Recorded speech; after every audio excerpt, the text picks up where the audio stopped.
할렐루야, 여호와 하나님을 찬양드립니다. 궂은 날씨 눈속을 헤치고 교회에 오신 여러분 주님의 이름으로 환영합니다. 감사합니다. 또 온라인으로 참석하신 여러분도 또한 환영합니다. 마음을 모으고 신령과 진정으로 하나님께 예배드리기 원합니다. 찬양드리며 하나님께 나아가겠습니다.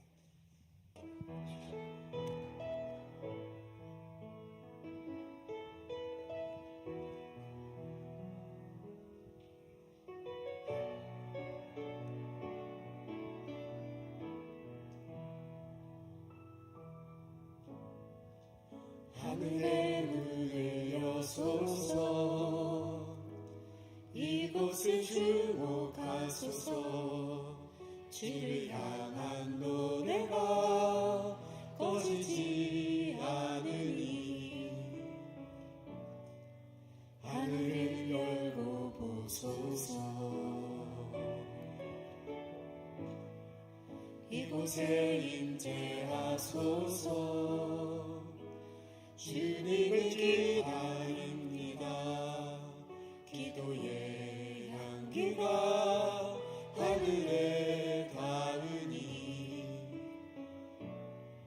주여 임재하여 주소서. 이곳에 오셔서 이곳에 앉으소서. 이곳에서 드리는 예배를 받으소서. 주님의 이름만이 오직 주의 이름만 이곳에 있습니다.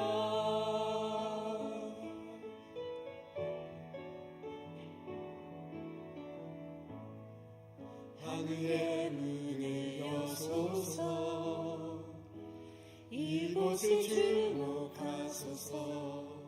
주를 향한 노래가 꺼지지 않으니 하늘을 열고 보소서. 이곳에 임재하소서. 주님을 기다립니다. 기도의 향기가 하늘에 닿으니 주여 임재하여 주소서. 이곳에 오셔서 이곳에 앉으소서. 이곳에서 드리는 예배를 받으소서. 주님의 이름만이 오직 주의 이름만 이곳에 있습니다. 이곳에 오셔서 이곳에 앉으소서. 이곳에서 드리는 예배를 받으소서. 주님의 이름만이 오직 주의 이름만 이곳에 있습니다.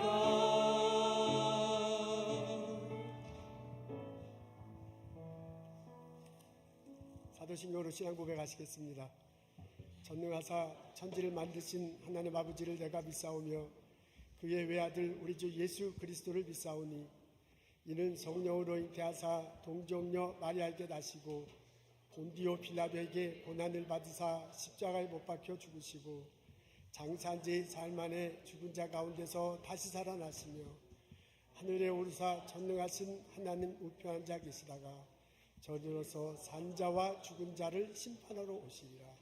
성령을 믿사오며 거룩한 공회와 성도가 서로 교통하는 것과 죄를 사해 주시는 것과 몸이 다시 사는 것과 영원히 사는 것을 내가 믿사옵나이다.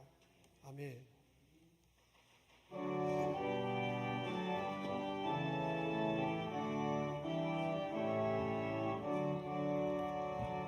주례를 받으러 오인 성도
주님의 담대와 장검 되시니 나는 이의 주님을 따릅니다. 그 환난을 당할 때 늘 도우시니 승천과 높이 불러 찬양하리. 아멘.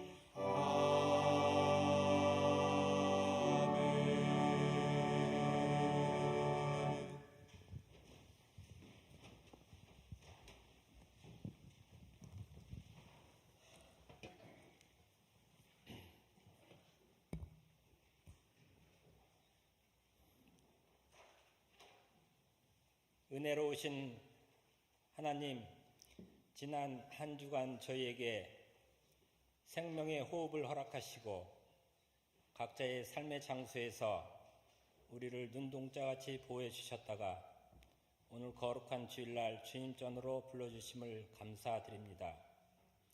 오늘 저희 드리는 예배가 마음이 감동되는 경배의 시간 되게 하시고 하나님께서 기쁘게 받으시는 참된 회개의 시간이 되게 하여 주시옵소서. 하나님 아버지, 주께서 나의 앉고 일어섬을 아시며 멀리서도 나의 생각을 밝히 아시오며 나의 길과 눕는 것을 감찰하시며 나의 모든 행위를 익히 아시오니라는 시편 기자를 통하여 주신 말씀을 기억합니다. 하오나 근본 죄인된 우리는 바로 옆에 동행하시며 감찰하시는 하나님을 열심히 찾지 아니하고 애써 외면하는 죄된 인생임을 고백합니다.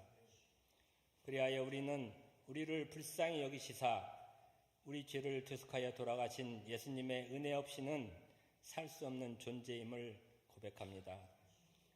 주님, 이 시간 가지고 난 우리 모든 죄악과 세상 욕심과 이생의 자랑과 안목의 정욕을 십자가 보혈 앞에 내려놓사옵니다.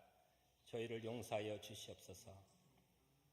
하나님 아버지, 저희는 지난 몇 주 동안 믿음의 선한 경주와 최선을 다한 삶을 사시다가 주님 품을 향하여 담대히 천천히 걸어가시는 김중기 장로님의 숭고한 모습을 바라보며 기도하며 배웅해 드렸습니다.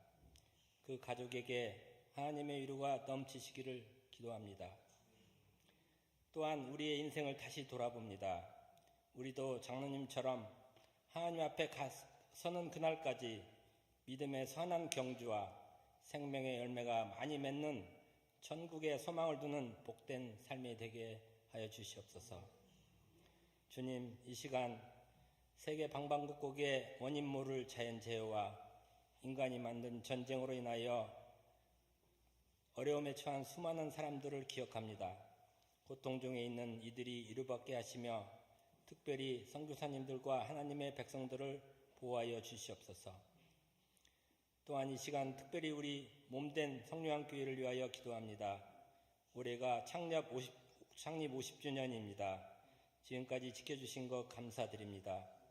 앞으로도 성령교회가 사랑과 믿음의 공동체로 하나님의 사역의 중추적인 역할을 하는 공동체로 거듭나 앞으로 또 다른 50년의 역사를 만들어가는 복된 교회가 되게 도와주시옵소서.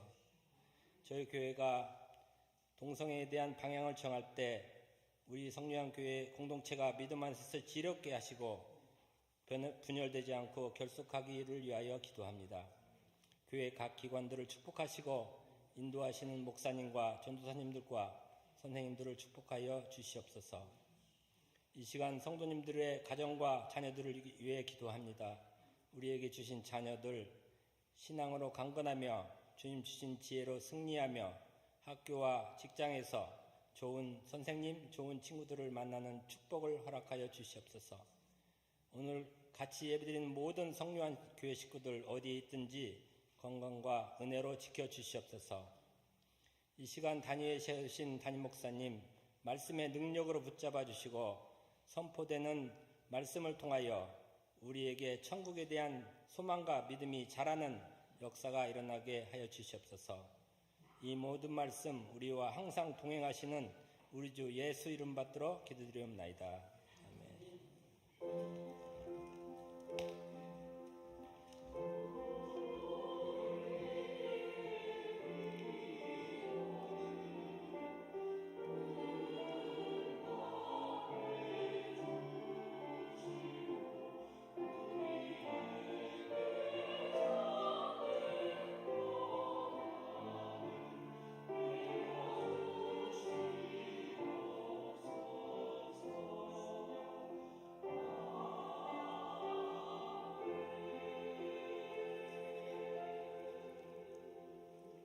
교회 소식 여러분에게 알려드리겠습니다. 임원회가 오늘 오후 1시 도서실에 있습니다. 임원들 꼭 참석해 주시면 고맙겠습니다. 3월 17일 날 저희 교회 창립 50주년 행사가 50주년 되는 날입니다. 오전 11시 반에 예배가 있고 그리고 오후 5시에 또한 예배가 있습니다. 여러분 시간 꼭 마크해 놓으시고 참석해 주시면 고맙겠습니다. 오후 5시 예배는 함께 드리고 함께 누리는 예배입니다. 우리가 많은 분들 참여해서 예배 드리고 함께 기쁨을 나누는 시간이에요. 여러분들의 봉사가 필요합니다. 혹시 도움의 손길을 요청이 오면 같이 응답하시고 함께 참석해 주시면 참 고맙겠습니다. 2024년 저희 교회 주소록 나왔습니다. 저 뒤에 보면 주소록이 있어요. 그리고 달력도 있으니 필요하신 분 갖고 가시면 되겠습니다. 아쉬운 소식이 있습니다. 우리 김준기 장로님 하나님 부르심을 받았습니다. 아마 김준기 장로님을 잘 기억 못하시는 분도 있을 텐데 이쪽에 앞에서 한 4-5줄에 꼭 앉으셨던 장로님 있습니다. 네, 그 12월 중순까지 제 성경 공부 인도하는데 그 그룹에 들어와서 같이 열심히 잘하셨는데 이제 하나님의 부르심을 받았습니다. 참 마음 아픈 일이 벌어졌습니다. 이번 주 토요일 날 다가오는 토요일 날 4시 반에 저희 교회에서 천국 환성 예배를 드립니다. 여러분 시간 되시면 참석하시면 참 좋겠습니다. 이 시간 우리 김준기 장로님 그리고 그 가족을 위해서 묵상하며 기도하는 시간 갖도록 하겠습니다. 다 같이 기도하시겠습니다.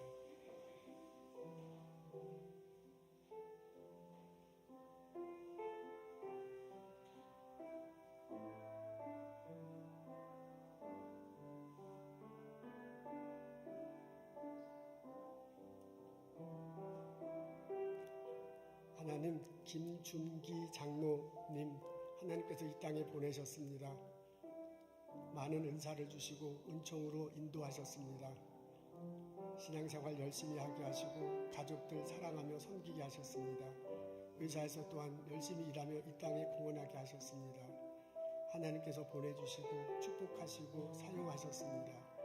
그 하나님께 감사드립니다. 이제 때가 되어 하나님 품에 돌아갔습니다. 하나님의 넓은 손으로 안아주시고 하나님께서 품어주시고 새하늘과 새 땅에서 영원히 살게 하실 줄로 믿습니다. 남아있는 가족들을 위로하소서. 마음속에 그분이 남긴 가르침 품고 살아가게 하옵소서. 자녀와 손녀들이 건강하게 살아갈 수 있도록 하나님께서 붙들어 주옵소서. 예수님 감사합니다. 예수님 이름으로 기도합니다. 아멘. 여러분 오늘 그 친교 시간이 있습니다. 매주 친교가 있어요. 오늘은 떡이 있다고 합니다. 제가 한 2주 전에 떡 있다고 광고했다가 광고는 안 했지만 큰 소리 쳤다가 떡이 없어갖고 헛소리한 결과가 되는데 오늘은 확인해 보니까 진짜 떡이 있답니다. 웬 떡이냐? 우리 정영춘 집사님, 정영춘 권사님이요. 권사됐다 기분이다 그러고 한 통 내는 거래요. 그러니까 이따가 같이 아무도 같이 박수 나오네. 떡이 좋긴 좋군요. 이따 떡을 드시고 그냥 가지지 마시고 그리고 축하해 주시면 참 고맙겠습니다. 여러분 오늘 교회 나오셔서 본당 예배 참석해서 너무너무 감사합니다. 특히 우리 장로님들, 권사님들, 어르신들 참석해 주셔서 너무너무 감사해요. 여러분의 그 프레젠스 있는 것 자체가 저희들에겐 큰 힘이 되고 큰 모범이 됩니다. 하나님께서도 큰 은혜로 받으시고 은총 내려주실 줄로 믿습니다. 감사해요. 우리 권사님들, 장로님들 건강하십시오. 참석하고 싶지만 어쩔 수 없이 온라인으로 참석하신 분 있는 거 저 알아요. 하나님의 은총이 그곳에도 함께 하시기를 기도합니다. 우리 최문 장로님 그리고 권사님 오셨군요. 이렇게 자주 오게 돼서 너무너무 좋습니다. 우리 일의 할머니 할아버지 오셨네요. 박수로 환영하면 좋겠습니다. 반갑습니다. 여러분 일어나셔서 인사 나누도록 하겠습니다. 주님의 이름으로 환영합니다. 축복합니다. 어서 오십시오. 감사합니다. 건강하십시오. 하나님 함께 하시기 바랍니다.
감사합니다. 성가대 이렇게 봉사해 주셔서 감사해요.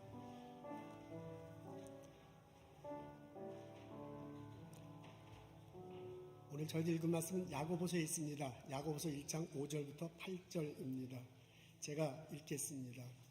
너희 중에 누구든지 지혜가 부족하거든 모든 사람에게 후히 주시고 꾸짖지 아니하시는 하나님께 구하라. 그리하면 주시리라.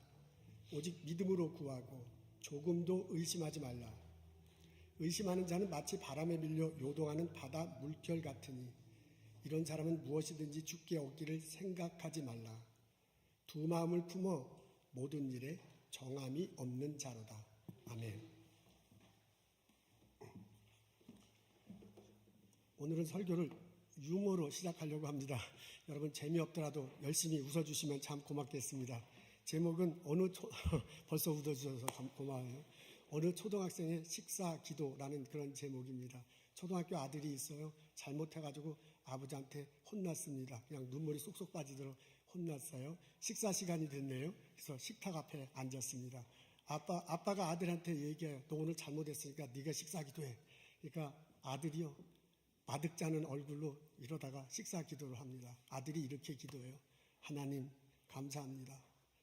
원수의 목전에 상을 베풀어 주셔서 감사합니다. 웃어주셔서 감사해. 나는 되게 재밌던데 얼마나 재밌을까.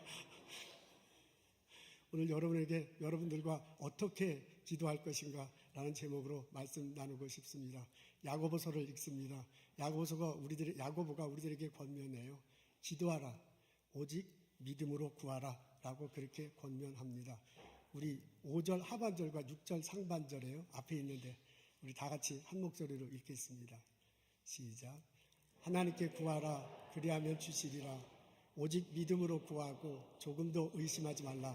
라고 그렇게 권면합니다. 하나님께 구하래요. 그러면 하나님께서 주신대. 근데 하나님께 구할 때 믿음으로 구하라 라고 그렇게 말합니다. 그러면 하나님께서 주시는데 넉넉히 채워주실 거라고 말하고 있습니다. 이 앞부분에 지혜가 예를 나와요. 지혜가 부족하거든 하나님께 구하래. 그러면 하나님께서 채워주신다고 합니다. 뭐 지혜뿐만이겠습니까? 우리가 살다 보면 부족한 것들이 참 많습니다. 그런 것들이 있을 때 하나님께 구하라 라고 권면하고 있어요. 그러면 하나님이 도와주신다고 합니다. 그러면서요. 이것을 구하라 라고 하면서 믿음으로 구하라고 하면서요.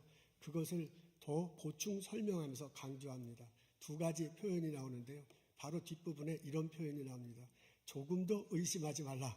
그러니까 믿음으로 구하는 건데 그것을 강조해 부연 설명하는데요. 조금도 의심하지 말래요. 하나님이 위대하실까? 하나님이 이 기도를 들어 응답하실 수 있을까? 그런 생각하지 말라는 거죠. 조금도 그런 생각하지 말고 그리고 하나님께 구하라고 합니다. 두 번째는 두 마음을 품지 말라고 합니다. 8절에 나와 있어요.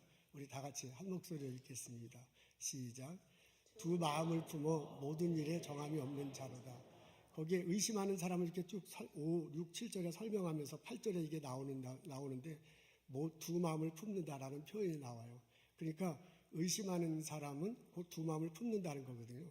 5절에 있는 어법과 이 8절의 어법을 이렇게 서로 매치해서 표현하자면 5절에 조금 더 의심하지 말라고 했잖아요. 그러니까 이제 그거에 맞춰서 표현하자면 두 마음을 품지 말라라는 식으로 받아들일 수 있습니다. 하나님께 믿고 구하는데 조금 더 의심하지 말래요. 첫 번째, 조금 더 의심하지 말라. 두 번째, 두 마음을 품지 말라라고 그렇게 권면하고 있습니다.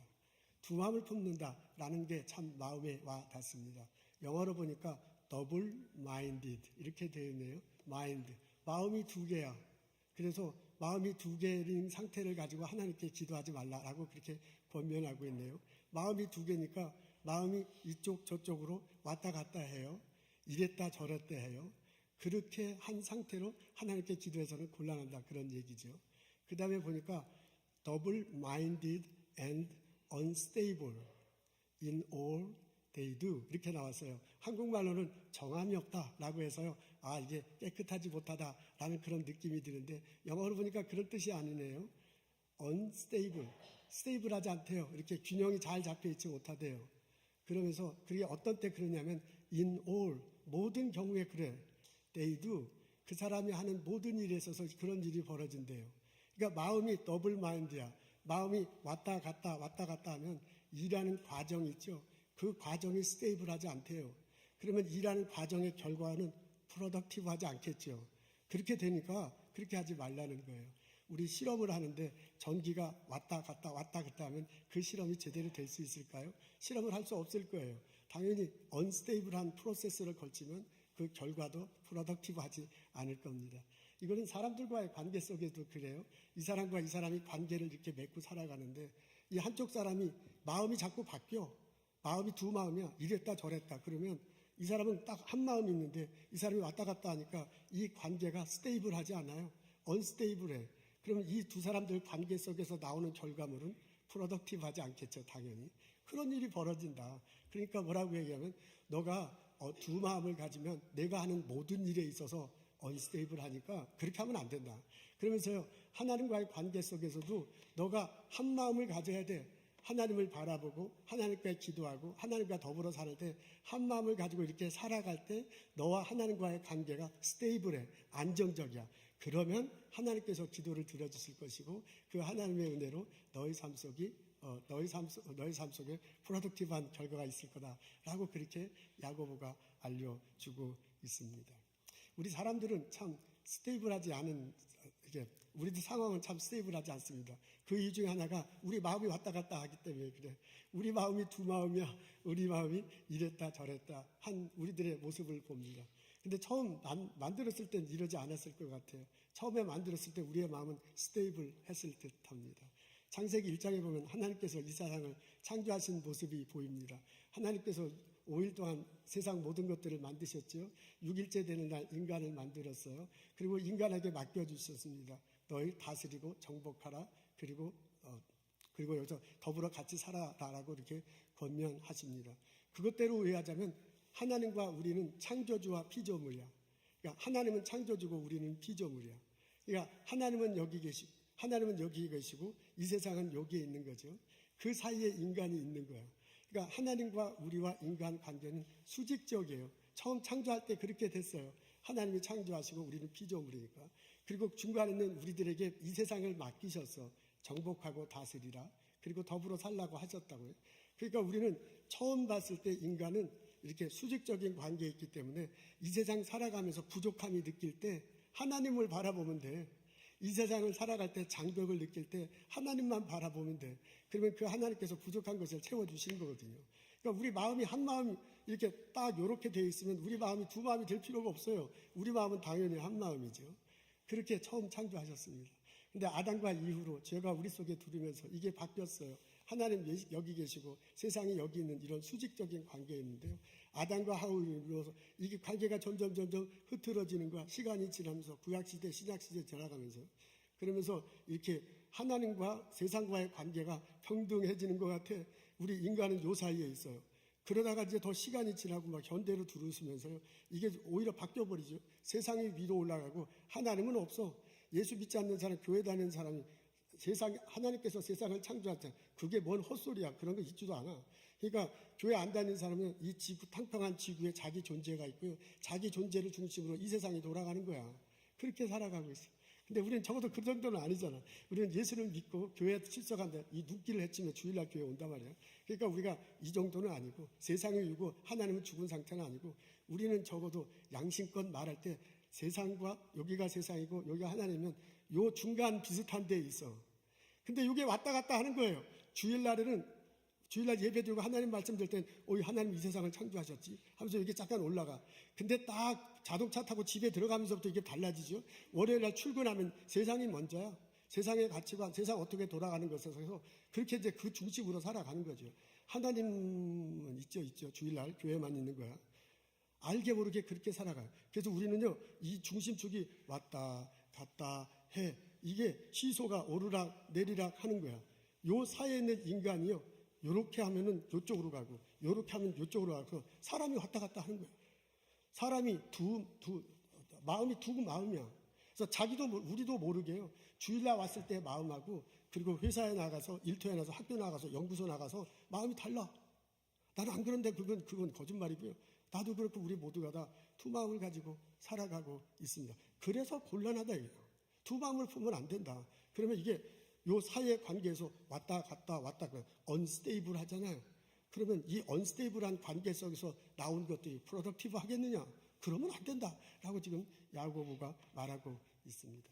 롯의 아내가 생각납니다. 고모라 소돔성에 살고 있었잖아요. 너무 죄악에 물들었어요. 어느 날 하나님의 천사들이 찾아와 여기 멸망당한다. 너희 가족 빨리 떠나야 된다. 이 소식을 듣고요. 롯의 가족들이 도망가 소알이라는 성, 산 능선이고 그쪽으로 이제 막 도망가요.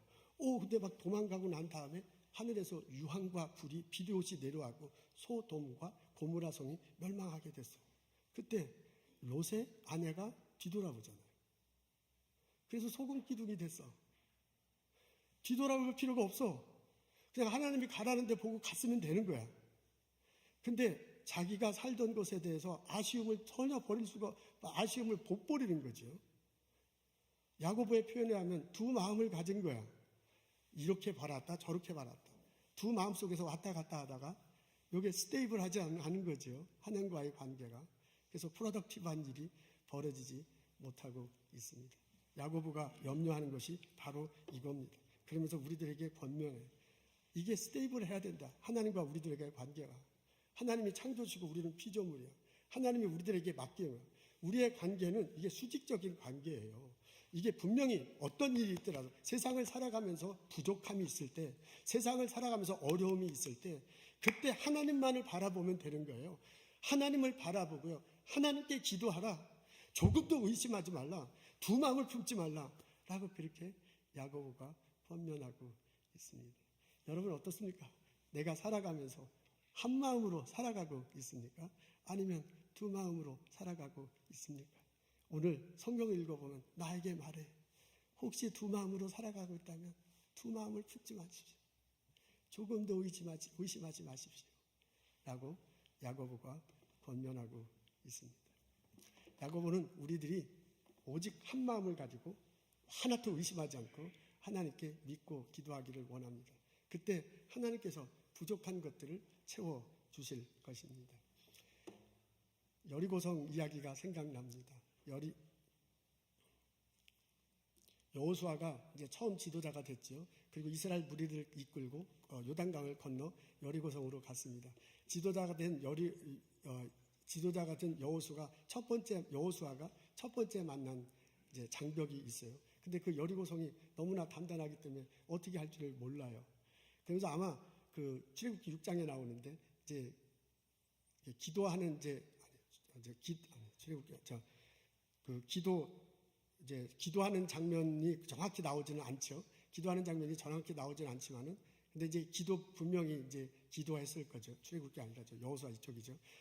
기도했을 것입니다. 근데 이제 하나님께서 말씀을 하셔 어떻게 여리고성을 점령할 것인가를 얘기를 해줘요. 근데 그게 우리들의 상식선에서 그게 벌어지지 않잖아요. 하나님께서 이렇게 폼에 이렇게 행진을 하라고 그래요. 근데 제일 앞에 무기를 둔 군사들이 서네요. 그리고 바로 뒤편에 제사장 7명이 서는데 7뿔나팔을 들고 제사장이 서요. 그 다음에 법궤 언약궤가 서고요. 그 다음에 또 무기를 둔 군사들이 서 이런 포맷으로요 군인들을 배우라고 여리고성을 돌랍니다. 하루에 한 바퀴씩 돌래요. 돌 때 뿔나팔을 푸푸푸 불면서 이렇게 돌라고 그래요. 그걸 6일 동안 하라고요. 하루에 한 번씩. 그리고 7일째 되는 날은 7바퀴 도는 거예요. 그리고 7바퀴 돌 때 7바퀴 거의 돕고 난 다음에 그 뿔나팔을 부는 사람이 길게 불어요. 길게 불면 그때 백성들이 와 하고 함성을 지르래. 근데 뭐라고 함성 지르라고는 안 나왔는데 와 하고 함성을 지렀겠죠. 그러면 여리고성이 무너질 거다. 그럼 들어가라 라고 그렇게 여호수아에게 말을 해줍니다. 보나마나 기도했을 거예요. 그리고 하나님께서 그렇게 응답하셨을 것입니다. 여러분 이 응답의 내용을 상식선에서 볼 때 말이 되나요? 이게 상식선에 볼 때 말이 되지 않습니다. 그렇게 해서 어떻게 성을 무너뜨릴 수 있습니까? 그렇게 하면 어떻게 적어도 이렇게 전술을 말하려면 군인을 어떻게 배치하고 언제 쳐들어가고 무기는 어떻게 사용하고 이런 자세한 디테일한 것들이 나와야 전술이지 그냥 저렇게 뺑뺑뺑 돌라고 얘기하는 거는 말이 안 되는 거야. 여러분 여호수아가요. 이게 너무 말이 안 된다. 이건 하나님은 그렇게 얘기했지만 나는 군인을 이렇게 배치하겠다. 언제 쳐들어갔다. 그렇게 할 수 있어요. 근데 그렇게 하지 않았습니다. 여호수아가 애굽을 나올 때가 40년이 지났지만은 40년 전에 애굽에서 뭐 보고 들은 것도 있었을 거 아니에요. 그러면 이럴 때 애굽 군대는 어떻게 하는가 하고 그런 것들을 생각하고 상의하고 그럴 수도 있거든요. 전혀 그렇지 않았어요. 여호수아는요, 하나님 하는 대로 해요. 하나님 하는 대로 그대로 하는 거예요. 실제로 6바퀴 돌고요. 하루에 한 바퀴씩 6번 돌고요. 7번째 돌고요. 소리를 와 질렀어. 나팔불로. 그러니까 성이 정말 무너져. 그리고 그 안에 들어갔습니다. 그 안에 들어가서 살아있는 것은 다 죽이죠. 라합의 가족들만 남기죠. 그리고 금, 은, 그릇 같은 것을 가지고 가서 여호와의 집 창고에 넣습니다. 그리고 그 성을 다 불태웁니다. 완전히 여리고 성을 점령했어요. 그 이후로 이스라엘 백성들이 진격해서 가나안 땅으로 들어갈 수 있었습니다. 여호수아는요, 하나님께서 말씀하신 그 소리를 듣고요, 조금도 의심하지 않는 거야. 두 마음을 품지 않는 거야. 한 마음으로 하나님께서 하라는 그대로 해. 하나님께 한 마음으로 기도하고요, 하나님께서 하라는 걸 한 마음으로 그대로 하는 거예요. 조금도 의심하지 않고. 그때 놀라운 역사와 기적이 일어났습니다. 이런 은혜가 우리들에게도 이루어지기를 주님의 이름으로 소원합니다. 우리도 살아가다 보면 여리고성을 만납니다. 우리도 살아가다 보면 우리한테 걸치는 어려움이지요. 그게 여리고성처럼 엄청 크고 다 아주 큰 것도 있지요. 우리 길 앞을 딱 맞아서 앞을 나가지 못하게 하는 방해물로 자리 잡을 수도 있지요. 근데 그렇게 큰 것이도 있고 작은 것일 수도 해요. 어떻게 보면 조그만 것일 수도 있어요. 오늘 야고보가 얘기할 때는 지혜를 얘기해. 지혜가 부족하거든 구하라. 그럼 하나님께서 하나님께서 하지 않고 혼내지 않고 후히 부어주시라 그랬거든요. 근데 지혜만 부족하는 게 아니잖아요. 우리들 살아가다 보면 삶 속에서 일상생활에서 부족한 것들이 참 많아. 그게 재정일 수도 있지요. 그게 사람과의 관계 속에서 내 인성의 부족함을 느낄 수도 있죠. 그리고 그게 내 건강의 부족함일 수도 있어요. 처음에는 이렇게 부족함, 조그만 웅덩이일 수도 있는데 이게 시간이 지나가거나 자라면 점점점 커져서 나에게 방해물이 되는 거야. 이게 막 달리기 선수가 장애물 이렇게 훌쩍훌쩍 넘지 그것을 막 넘어갈 정도로 장애물로 내 앞에 있을 수도 있어요. 근데 그게 점점 커지면 정말 여리고성처럼 시작해서 딱 버텨서 내가 도저히 나가지 못하는, 진격하지 못하는 그것 때문에 그런 상황을 맞을 수도 있습니다. 여러분 그런 경험이 있지 않습니까? 혹시 지금 그런 상황에 받지 않습니까? 이런 상황에 빠졌을 때 우리 야고보의 권면을 기억할 필요가 있습니다. 야고보가 우리들에게 권면해. 너희가 부족할 때, 너희가 어려움을 겪을 때, 너희들이 문제가 있을 때, 여러분들이 여리고성을 만날 때 기도하십시오. 믿고 간구하십시오. 조금도 의심하지 마라. 두 마음을 품지 말거라. 믿고 하나님께 기도하라. 권면하고 있습니다. 우리 살아가면서 이런 어려움 겪을 수 있습니다. 부족한 면 겪을 수 있습니다. 여리고성 만날 수 있습니다. 그때 누구보다도 내가 하나님 앞에 나가 하나님께 기도해야 할 것입니다. 하나님 저희들 지혜가 필요합니다. 하나님 저희들 창조력이 필요합니다. 하나님 이거 어떻게 해야 될지 모르겠습니다. 알려주십시오. 하나님이 개입하셔야, 하나님이 도와주셔야, 그래야 이거 해결됩니다. 그래야 채워집니다. 그래야 이 여리고성이 무너집니다. 울부짖고 간절히 기도하십시오. 하나님께서 그 기도를 들으시고 우리의 필요를 채워주실 줄로 믿습니다. 지혜가 부족할 때 후하게 부어주실 거라서 그 하나님 나에게 지혜와 지도력과 창조력을 부어주실 것입니다. 하나님 내게 건강을 주시고 내 자녀들을 풍성하게 인도하실 것입니다. 내 앞에 있는 여리고성이 정말 무너지는 역사가 내 삶 속에서 벌어질 것입니다. 이것을 경험하고 이것을 고백하며 신앙생활하는 나와 여러분 되시기를 주님의 이름으로 축원합니다. 아멘. 제가 어렸을 때 주일학교 이제 열심히 다녔잖아요. 근데 주일학교 선생님으로부터 들은 얘기가 아직까지 기억에 나는 게 몇 가지가 있는데 그 중에 하나가 여리고성이 무너지는 겁니다. 저희 지금은 그게 별로 없는 것 같은데 제가 어렸을 때 이제 70년도 막 이럴 때는 여름 성경 학교를 하잖아요. 그럼 그 여름 성경 학교 하는 중에 성경 동화 시간이 있어요. 성경에 나오는 재밌는 얘기를 선생님이 해주는 거예요. 저는 그게 그렇게 재밌었습니다. 그 중에 하나 정말 신난 게 뭐였냐면 여리고성이 무너지는 거야. 선생님이 그 여리고성 무너지는 얘기해 주는데 처음부터 끝까지 이렇게 얘기하죠.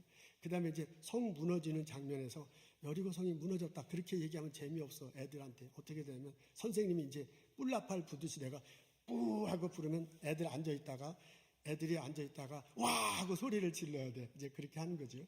그 다음에 이제 선생님이 여리고성이 와르르 무너졌다 그러면 애들이 앉았다 우당탕탕 그러면서 밑으로 막 내려가죠. 그래서 막 넘어지는 휘닝하고 그래야 돼. 그때 이제 넘어질 때 남자애들은 주로 여자애들한테 이렇게 넘어지죠. 왜 그랬는지 모르지만 하여간 그때는 그래서 그거 1년에 한 번씩 맨날 똑같은 얘기하는데 그게 얼마나 재밌는지 몰라. 선생님이 꼭 그러면 우리는 와 그러고요. 선생님이 와르르 무너졌다면 우당탕탕 하고 막 넘어지고 막 그게 너무너무 기억에 남았습니다. 그래서 제가요 다음에 이스라엘에 가면 여리고성을 꼭 가보리라. 제 버킷 리스트가 몇 개 있었는데 그 중에 하나가 여리고성에 가는 겁니다. 2012년 드디어 제가 이스라엘에 갔습니다. 2012년 6월 달에 갔는데 제가 성령학교에 온 지 그때가 7년째 되는 거였어요. 그러니까 7년은 안식년이다 해갖고 한 달 휴가를 줬습니다. 그래서 제가 예루살렘에 가서요. 예루살렘 성 옆에 예루살렘 칼리지라는 학교가 있습니다. 그 학교는 이제 주로 석사과정이 학부는 없고 주로 석사과정만 있는 학교인데 성서, 지리, 역사, 고고학을 주로 가리키는 그런 학교예요. 거기에 여름 썸머 클래스죠. 썸머 클래스를 한 달 5주 가리키는데 그게 이제 전 세계에서 석사과정 혹은 박사과정에 와서 학생들이 듣는 거예요. 썸머에. 근데 이제 저와 같이 이제 목회자는 청강생으로 이제 들어갈 수 있습니다. 그것도 뭐 아무나 들어가는 건 아니고요. 그래서 어쨌든 신청을 해가지고 미리미리 신청해서 들어갔어요. 가서 이제 3분의 1은 강의를 하고 3분의 2는 현장에 가서 실습을 하는 거 이제 보여주고 만져보고 이제 그렇게 하는 겁니다. 드디어 여리고성에 갔습니다. 근데 제가 여리고성에 딱 갔을 때 제 머릿속에는 성벽이 어느 정도 좀 있는 줄 알았어요. 여러분 우리 관광지에 가면 옛날 성벽을 이렇게 어느 정도 보관해 놓잖아요. 그래서 여리고성이 무너진 것을 어느 정도 보관해 놨을 거라고 나는 무섭게 생각했어요. 여러분 앞에 보시죠. 저게 이제 고고학자들이 그린 상상도야. 저런 게 인터넷에 자주 떠올라요. 그러니까 성벽 2개가 있고 옛날 여리고성이 저렇게 생겼다. 근데 이게 그냥 무작정 그린 건 아니고 성경에 입각하고요. 그리고 이제 그 고고학 자료를 갖고 이제 대략 저렇게 그린 거죠. 그래서 뭐 저 정도는 아니어도 어느 정도 성벽이 복원되어 있는 줄 알았어요. 그도 그럴 것이 예루살렘 성은 완전히 성벽이 다 있습니다. 그리고 뭐 최근에 지은 거 밑에 거 지은 거 이렇게 다 있고 총알 박힌 것도 있고 그래요. 그래서 여리고 성벽도 그런 줄 알았어요. 근데 웬걸 여리고 성은 전혀 그렇지 않습니다. 저거는 제가 찍은 사진인데요. 저게 지금 여리고의 한 부분이에요. 그 나무 있는 데 있죠. 거기가 이제 여리고가 오아시스예요. 그래서 거기에는 지금 사람이 살고 있습니다. 이제 팔레스타인 사람들이 살고 있죠. 그리고 뒤편에 산이 보이죠. 그 나무하고 산 옆에 약간 하얀 것들이 이렇게 하얀 구름 같은 것들이 이렇게 쭉 이렇게 이어져 있잖아요. 거기가 이제 옛날 여리고성이 있던 곳입니다. 약간 높이의 둔덕처럼 이렇게 생겼어요. 제가 거기에 딱 갔더니 완전히 그냥 어떻게 생각하면 약간 넓은 벌판이야. 아무것도 없어요. 그리고 성벽 같은 거는 전혀 없는 거예요. 그래서 이런 것들만 구석에 조금 있습니다. 여러분 그 약간 빨간 지붕 같은 거 그건 사람이 사는 데고 그 옆에 보면 뭐 이렇게 약간 파인 데가 있죠. 그게 이렇게 둔덕이 있고 이 밑으로 이렇게 성벽이 밑에 있는 거예요. 그러니까 땅을 파갖고 일부분을 해놨습니다. 근데 자세히 보이는지 모르겠지만은 그 성벽이 말이 그렇지 성벽이지 가서 이렇게 보면 담장 2개가 있는 것 같아. 약간 검정 거 앞에 보이는 담장이 있고요. 길가 쪽에도 보면 조그만 담장이 있어요. 이게 담장 2개가 있거든요. 그러니까 그 일부분을 파놓고 가서 이렇게 완전히 밑에는 못 들어가고 이렇게 보니까 밑에는 벽돌이고 위에는 흙이에요. 그리고 밑에 이제 깨진 항아리 같은 거 있고 그렇다고 그래요. 그래서 저런 식으로 몇 군데를 파놨어요. 그러니까 성벽 같은 거는 없는 거야. 그래서 제가 아주 굉장히 실망해갖고 이제 교수님한테 성벽이 어디 있느냐 저 용감하게 물어봤죠. 그랬더니 아니 이게 이제 그 교수님께서 대답하시기를 이걸 텔이라고 하는데 이 밑에 성벽의 흔적이 여러 군데래요. 성벽이 하나가 아니야. 그러니까 제가 생각할 때는 여리고성 무너진 그 하나 성벽만 있으면 돼야 될 텐데 이 여리고가 오아시스였기 때문에 전 세계에서 가장 오래된 도시래요. 그래 오랫동안 사람이 살다 보니까 성벽을 여러 개 한 거예요. 그러니까 지금 발굴한 것만 해도 성벽이 여러 개 있어. 근데 아주 거의 대부분은 발굴하지 않았거든요. 이거 그냥 다 발굴해 보면 안 돼. 과학 기술이 계속 발전하잖아요. 그러니까 이게 후대에 남겨놔야 돼요. 그래서 막 발굴하면 안 돼서 일부분만 발굴했어요. 그러니까 저런 것만 있는 거예요. 그래서 이제 저걸 발굴해 놓고서 이제 과학자들이 이제 따지죠. 이게 탄소 연대 막 이런 거 하잖아요. 그래서 나타난 게 뭐냐면 기원전 1500년도라요. 저건 1500년도래요. 아니 그러면 안 되잖아. 출애굽은 기원전 1280년도입니다. 1280년도 혹은 1250년도가 정설이에요. 모든 학계가 1280년도라는데 저건 1500년도래요. 그래서 저게 성경의 역사하고 가장 근접하다는 거예요. 그럼 말이 안 되잖아. 성경에는 성경에는 무너졌다고 하는데 무너지는 적은 1500년이니까 거의 많은 몇백 년의 차이가 져요. 그러니까 이제 고고학자들 사이에서 이것을 어떻게 할까 하고 막 생각하다가 어떤 분은 출애굽이 기원전 1500년도에 벌어졌다. 이제 그렇게 말하는 사람도 있고요. 그런 분도 있고요. 또 다른 학자들은 어떻게 하냐면 출애굽하고 여리고성 무너진 거는 빗물에 씻겨서 지금 흔적도 없다. 그렇게 말하는 분도 있어요. 그럴 수밖에 없는 게 저게 뭐 이렇게 막 가로놓은 것도 아니까 빗물에 씻겨갈 수도 있어요. 그런 분도 있고요. 또 한 학자는 어떻게 하냐면 아직 발굴되지 않았다. 그 밑에 많이 있거든요. 그 함부로 못 건드려요. 그러니까 아직 발굴되지 않아서 그렇지 나중에 발굴될 수도 있다. 이런 분도 있고요. 또 어떤 사람은 뭐냐면 저건 1500년이고 실제로 출애굽산 사건은 1280년도이다. 그 말은 뭐냐면 여리고성 들어올 때 이미 성은 무너져 있었다. 그런 얘기예요. 내가 열받아서 이름도 생각 안 나.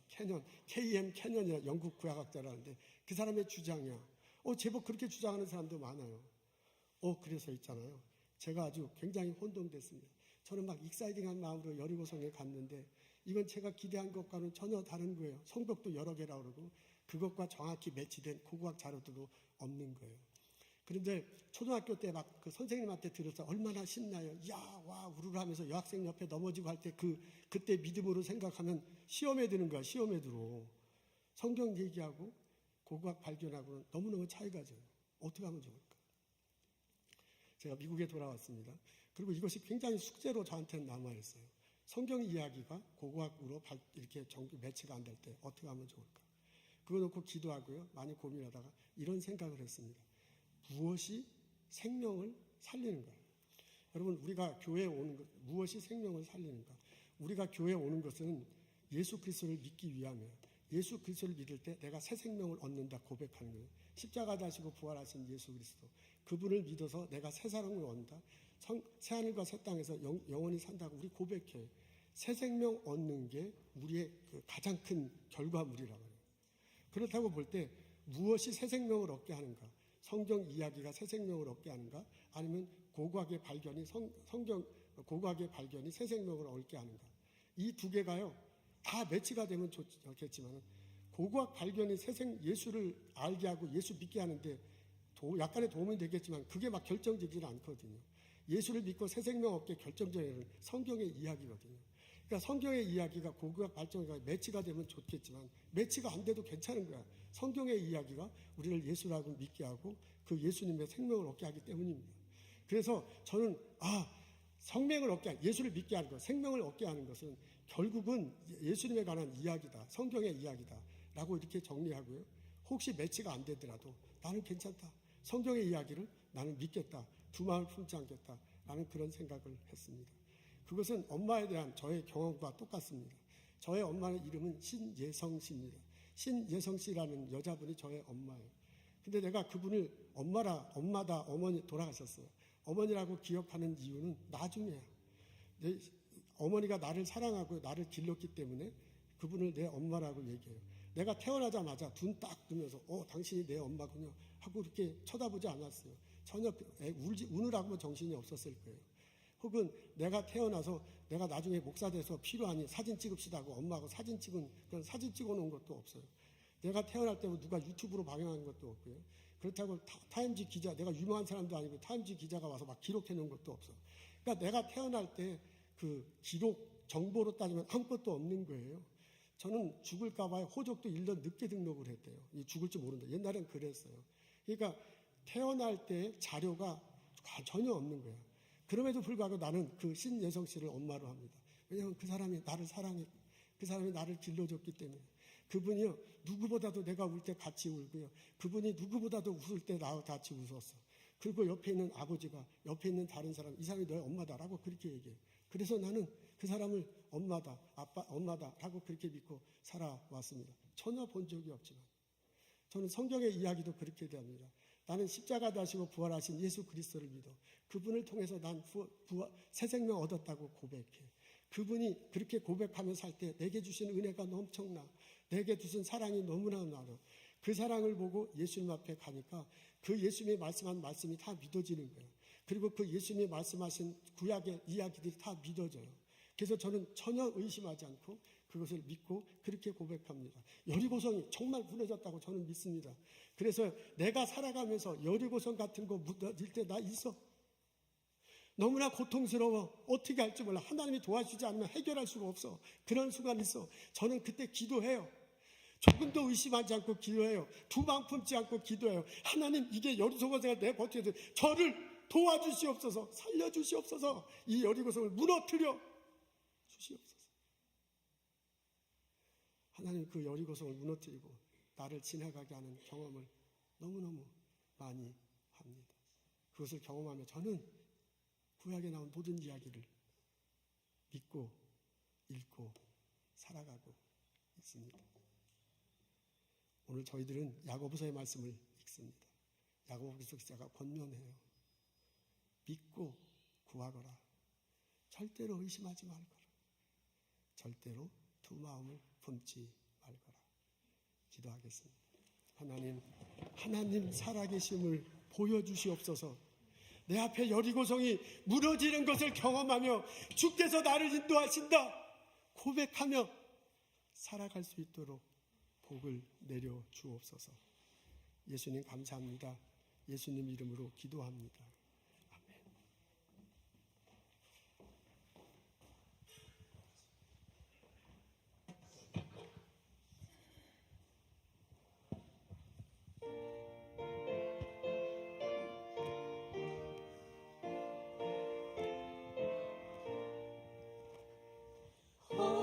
허락하신 새 땅에 들어가려면 마음의 준비 다하여 힘써 일하세. 여호수아 본받아 앞으로 가세. 우리가 왈쳐서는 주님 품일세. 시험 환난 당해도 낙심 말고서 마음의 걱정 버리고 힘써 일하세. 여호수아 본받아 앞으로 가세. 우리가 펼쳐서는 주님 품일세.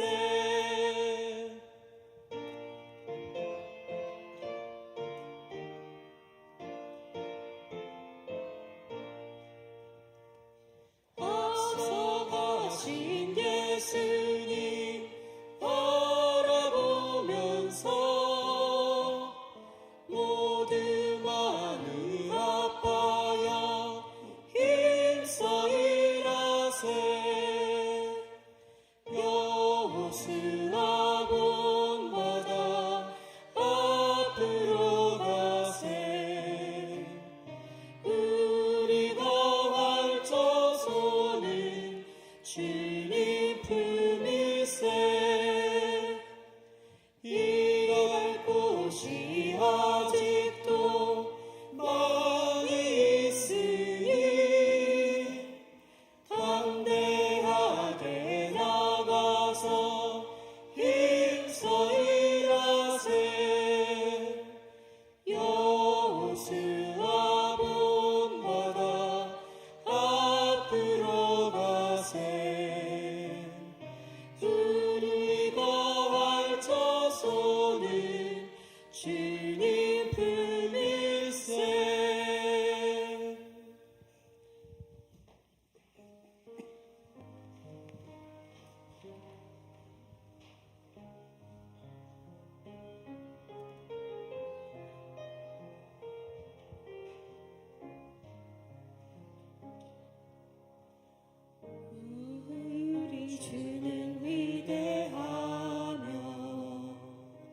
능력이 많으시도다. 그의 지혜 무궁하며 인자는 영원하도다. 상한 자를 고치시며 상처를 싸매시도다. 별들의 수를 세시며 이름을 붙이셨도다. 그가 구름으로 하늘을 덮으시며 땅을 위하여 비 준비하시니 예루살렘아 여호와를 찬송할지어다. 내 하나님을 감사함으로 그 앞에 나가며 주임제 앞에 경배해.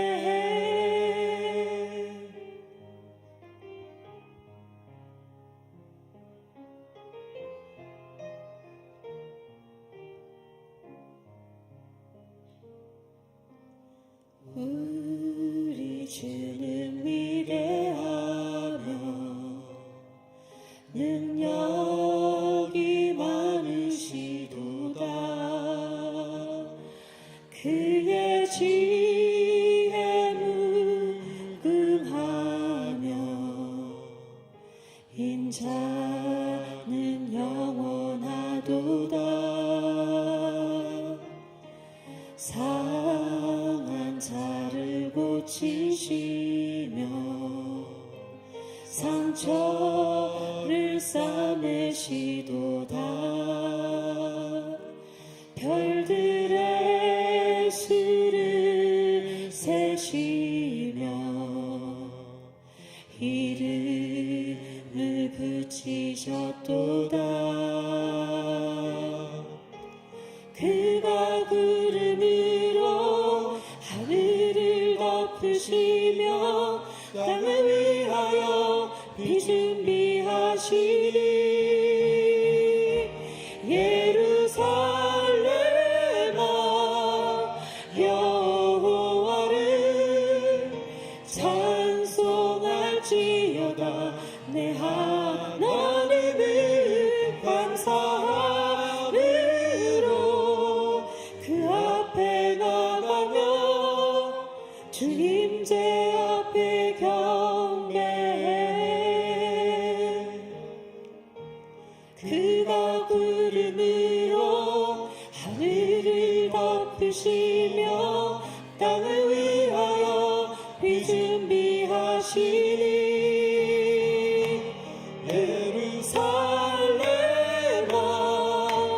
여호와를 찬송할지어다. 내 하나님을 감사함으로 그 앞에 나가며 주임제 앞에 경배해. 예루살렘아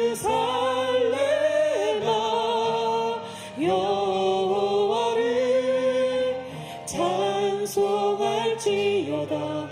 내 하나님을 감사함으로 그 앞에 나가며 주임제 앞에 경배해. 주임제 앞에 경배해. 성부, 성자, 성령의 은혜와 축복과 보살핌이 오늘 예배드리고 예물드리고 마음을 다해 주님을 섬기며 살겠다고 결심하고 돌아가는 이들 모두 위해 지금부터 영원토록 함께 하시기를 간절히 축원하옵나이다. 아멘.